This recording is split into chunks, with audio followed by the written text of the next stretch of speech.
Madame, Monsieur, bienvenue dans ce flash de l'information sur Tunisnet TV. Voici les principaux titres de l'actualité.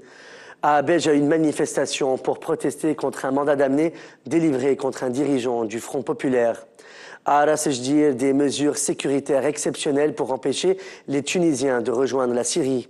Human Rights appelle l'Assemblée nationale constituante à assurer l'indépendance de la justice. Basma Khalfaoui sort de son silence et explique la vérité de son divorce. Et à l'étranger, des F-22 US déployés en Corée du Sud. Un certain nombre de citoyens majoritairement partisans du Front National ont observé aujourd'hui un rassemblement de protestation devant le tribunal de première instance de Béja. Ce rassemblement vise à protester contre un mandat d'amener délivré contre un dirigeant du Front populaire accusé d'avoir incendié le local du mouvement Nahda le 6 février dernier. L'accusé Abdelhak Abidi a souligné qu'il a en sa possession des preuves qu'il innocente. Le président du mouvement Nahda, Rachel Ghannouchi, s'est indigné face à la vague de viols que connaît la Tunisie, et spécialement le viol de la petite fille de 3 ans dans une maternelle à la Marsa. Dans une interview accordée à France 24 et qui sera diffusée ce soir, le 1er avril, Ghannouchi a déclaré que le viol d'une jeune fille ou d'une femme est une condamnation pour sa famille, en soulignant qu'il faut infliger les plus lourdes peines aux violeurs, voire même la peine capitale. La Chambre nationale des auto-écoles a décidé d'intenter un procès contre l'Agence technique des transports terrestres si elle verse le salaire de ses employés qui étaient en grève pendant 20 jours. Le vice-président de la Chambre nationale des auto-écoles, Omar Fetoui, a déclaré à Shams FM que cette décision a été prise lors du dernier congrès national des auto-écoles à Monastir. Un certain nombre de citoyens s'est plaint aujourd'hui des mesures sécuritaires très strictes qu'ont instaurées les forces de l'ordre au poste frontalier de Ras Jdir afin d'empêcher les Tunisiens de rejoindre la Syrie en passant par le territoire libyen. Les commerçants ont exprimé leur mécontentement de ces mesures exceptionnelles qui n'ont fait que compromettre leurs intérêts. Le secrétaire général du syndicat de Tunisair à Djerba, Habib Younsi, a déclaré aujourd'hui, le 1er avril, que la grève des agents de l'aéroport de Djerba a été reportée pour les 11, 12 et 13 avril prochains. Il a par ailleurs souligné qu'une réunion de réconciliation se tiendra le 8 avril entre le président directeur général de Tunisair et certains cadres syndicalistes afin de réhabiliter certains responsables écartés après la nomination de nouveaux dirigeants à l'aéroport Djerba-Zerzis. Human Rights a appelé l'Assemblée nationale constituante à s'engager d'assurer l'indépendance de la justice et de couper définitivement avec l'intervention du gouvernement. Dans un communiqué qu'elle a publié sur son site internet, elle a précisé que l'ANC examinera un projet de loi pour mettre en place une instance provisoire de la magistrature au cours de cette semaine pour remplacer le Haut Conseil de la magistrature qui a perdu toute crédibilité.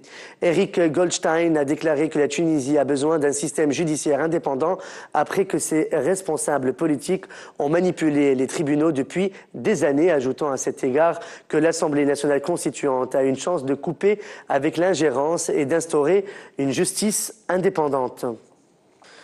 Via le réseau social Facebook, un éditeur tunisien a lancé un appel pour boycotter le nouveau livre du président de la République provisoire, Mansour el-Marzouki. Un appel qui a eu du retentissement et des éditeurs et auteurs ont rejoint la campagne de boycott. La principale raison de cette campagne n'est certes pas le contenu du livre en lui-même, mais parce qu'il a été édité en France, ce qui reflète un total mépris des éditeurs tunisiens. L'un des éditeurs, Nejib Damak, a déclaré boycotter le dernier livre de Marzouki publié en France dans le mépris le plus total des éditeurs tunisiens. Inadmissible, ne devenez pas complice de cet acte antinational commis par le présumé premier responsable tunisien. Basma Khalfaoui, veuve de Chokri Belaïd, répond pour la première fois sur les rumeurs qui circulent concernant sa séparation et son divorce.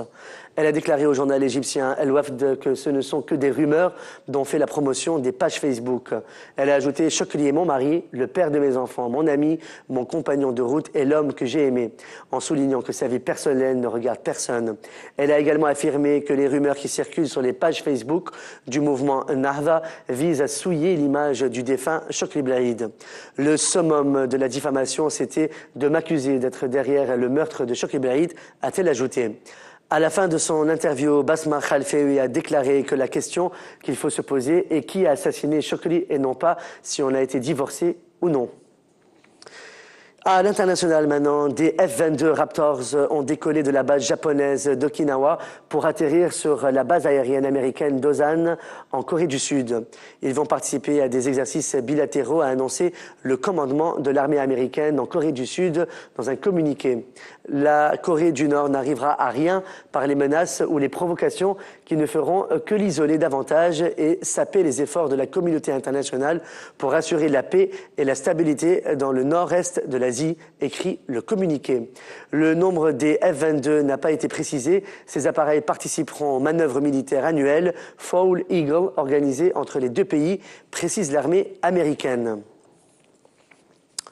Le siège du ministère de la Justice libyen à la capitale de Tripoli a été attaqué hier, le dimanche 31 mars, par un groupe de personnes armées. Cet assaut vient suite aux déclarations du ministre de la Justice affirmant que le ministère ne payera que les fonctionnaires et les policiers qui se rattachent au ministère uniquement, en soulignant que le ministère attaquera les rebelles. Le ministre de la Justice, Salah Mghirni, a affirmé que l'attaque n'a pas fait de victimes puisque le local a été évacué. C'est la fin de ce flash de l'actualité sur Tunisnet TV. Merci de votre fidélité. On se retrouve demain soir pour un nouveau flash.